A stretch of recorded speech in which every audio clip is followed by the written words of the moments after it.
করলাম।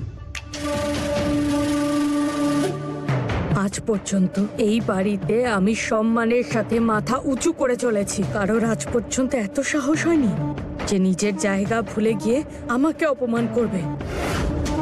কিন্তু কালকের আশা ওই মেয়েটা আমাকে আজকে কতটা অপমান করলো, অসভ্যতামি করলো আমার সাথে। মা মা মা এক সেকেন্ড, আমাকে বলো কি হয়েছে। আরে ওই অসভ্য মেয়েটা প্রচন্ড ঝালওয়ালা স্যুপ খাইয়েছে আমাকে আজকে, আর তারপর জল পর্যন্ত দেয়নি আমাকে। মজা করেছে আমার সাথেও। বিজয় বাবা, যদি সত্যি সত্যি তোর মায়ের অবস্থা থেকে তোর খারাপ লেগে থাকে তাহলে প্রতিশোধ নিয়ে আমার অপমানের ইটের জবাব পাটকেল দিয়ে দে ওই মেয়েটাকে। আমাকে দিয়ে ক্ষমা চাওয়াতে চেয়েছিল না, তুই ওকে আমার সামনে নিয়ে আয়, আমার পায়ের কাছে ফেলে ওকে দিয়ে ক্ষমা চাওয়া। শান্ত হও তুমি, এখন শান্ত হও। তুমি তুমি তুমি এখন বসো এখানে। মা, তুমি এই বাড়ির ছোট গিন্নি মা। মা ঠাকুরন একটা কথা বলতেন না, আম নিয়ে কিছু একটা জানো। হ্যাঁ, আম গাছে লোকে ঢিল ছোড়ে, আমড়া গাছে নয়। তুমি এই সমস্ত কাজকর্ম নিয়ে কেন ভাবছো? কারা এরা? আর এমনিতেও তুমি তো মলিকে জানোই, ও কখন কি করে কোনো ঠিক নেই, মাথায় সমস্যা আছে। বাহ বাবা বাহ, তুইও বাড়ির বাকিদের মতো আমাকেই বোঝাতে এলি। বাহ, এক তো ওর ওপরই তো আশা করেছিলাম, আর তুইও। আমি তো শুধু তোমায় এটা বলতে চেয়েছি যে তুমি শান্ত হও। আমি অ্যাকশন নেব এটার বিরুদ্ধে। আমি মলিকে বলবো যে এরপর থেকে আমার মায়ের সঙ্গে যেন এরকম মজা না করে। আমার অপমান তোর মজা মনে হচ্ছে? মা, এসব কি হচ্ছে মা? এসো এদিকে বসো। ফার্স্ট এড বক্স কোথায়? মা, এটা কি করলে তুমি? এই আঘাত তো তুই সামলে নিবি, কিন্তু যে আঘাত আমি আমার মনে পেয়েছি সেটার কি হবে বাবা? এক ছেলে মরে গেল, আর একজনের জন্য আমি মরে যাব। মা, তুমি আছো বলেই আমি আছি। তুমি যদি না থাকো তাহলে আমার বেঁচে থাকার কোনো মানে নেই। তুমি কথা দাও আমায় যে এরপর থেকে এরকম কথা আর কোনোদিন বলবে না।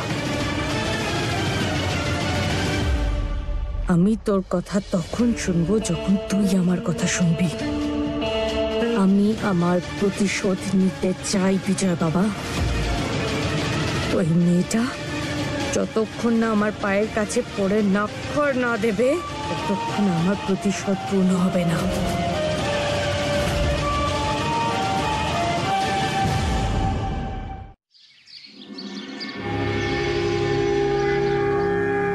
মা ঠাকুরন, যেমন আপনি বলেছিলেন আমি সেই মতোই এই কলসিতে কুয়োর জল নিয়ে এসেছি। ঠিক আছে, এটা যজ্ঞকুণ্ডের পাশে রেখে দাও। ঠিক আছে।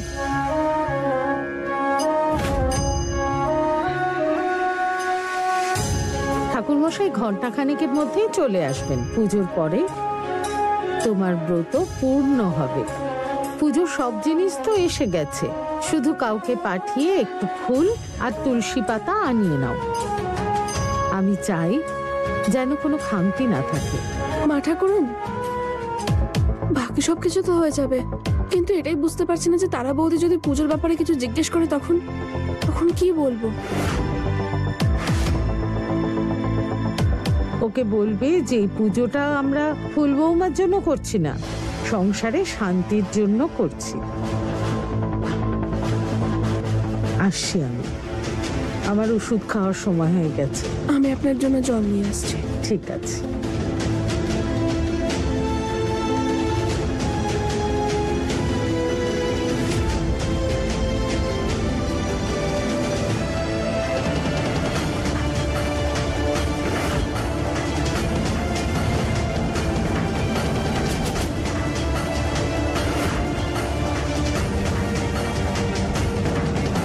কাল রাতে মলি আর ছোট মার ঝামেলার জন্য বুঝতে পারিনি তারা দিদি কখন ফিরে এসেছে।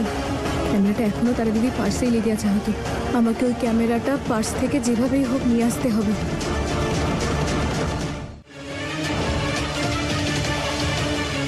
মনে হচ্ছে তারা দিদি স্নান করছে, এটাই মোক্ষম সময়।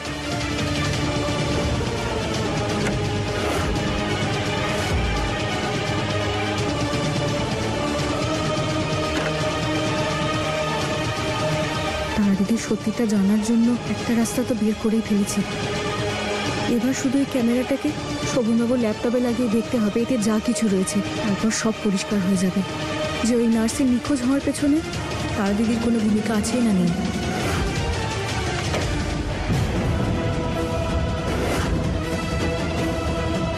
ফুল, তুমি?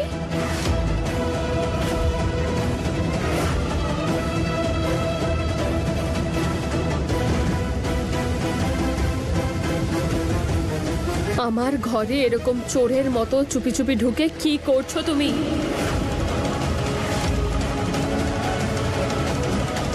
চোরের মতো? আমি তো ধোয়ার কাপড়গুলো নিতে এসেছিলাম, যদি ইস্ত্রি করার মতন কোনো কাপড় থাকে সেগুলোও দিয়ে দিন। কথা বুঝতে পারো না নাকি তুমি? কতবার বলেছি যে আমার ঘরে ঢোকার আগে আমার পারমিশন নিয়ে ঢুকবে। কোনো পারমিশন না নিয়ে যখন ইচ্ছা আমার ঘরে ঢুকে পড়ো। সত্যি সত্যি বলো, তুমি শোভনকে আর আমাকে আলাদা করার জন্য প্ল্যান করছো?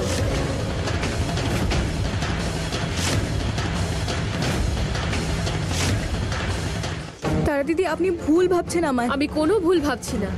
তুমি কোন ষড়যন্ত্র করতে এসেছো এখানে, যাতে আমি আর শোভন আলাদা হয়ে যাই? এমন তো নয় যে তুমি মনে মনে শোভনকে ভালোবেসে ফেলেছো আর ওকে নিজের করে নিতে চাও। তোমার মতো ছোট মনের মেয়েদের চিনতে আমার ভুল হয় না কখনো। নিজের স্বামী নেই, ততক্ষণ অন্যের স্বামীকে নিজের জালে ফাঁসিয়ে তাকে বশ করে নাও, এটাই তোমার উদ্দেশ্য, তাই না? কিন্তু আমার বলা কথাগুলো নিজের মাথায় ভালো করে ঢুকিয়ে নাও। আমি দেখতে হয়তো খুব সাধারণ সাদামাটা হতে পারি, কিন্তু এটা ভুলে যেও না যে আমি একজনের স্ত্রী। শোভনের নামে সিঁথিতে সিঁদুর পরি আমি প্রতিদিন। আর যদি তুমি আমাদের দুজনের মাঝে আর দ্বিতীয়বার আসার চেষ্টা করো, তাহলে সেই দিনটা হবে তোমার জীবনের শেষ দিন। বুঝেছো?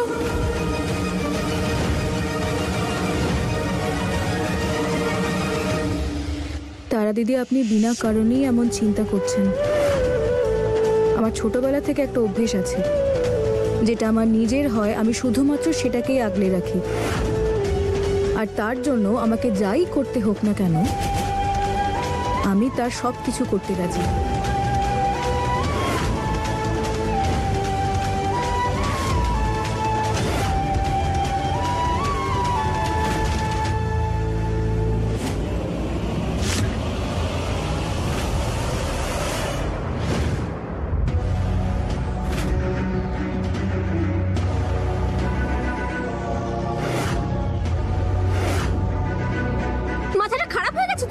লজ্জা শরম কি বিক্রি করে দিয়েছো? লজ্জা? লজ্জার কথা তুমি বলছো? যে আমার মায়ের সঙ্গে এতটা অসভ্যতামি করলো। চলো এখন গিয়ে ক্ষমা চাইবে আমার মায়ের।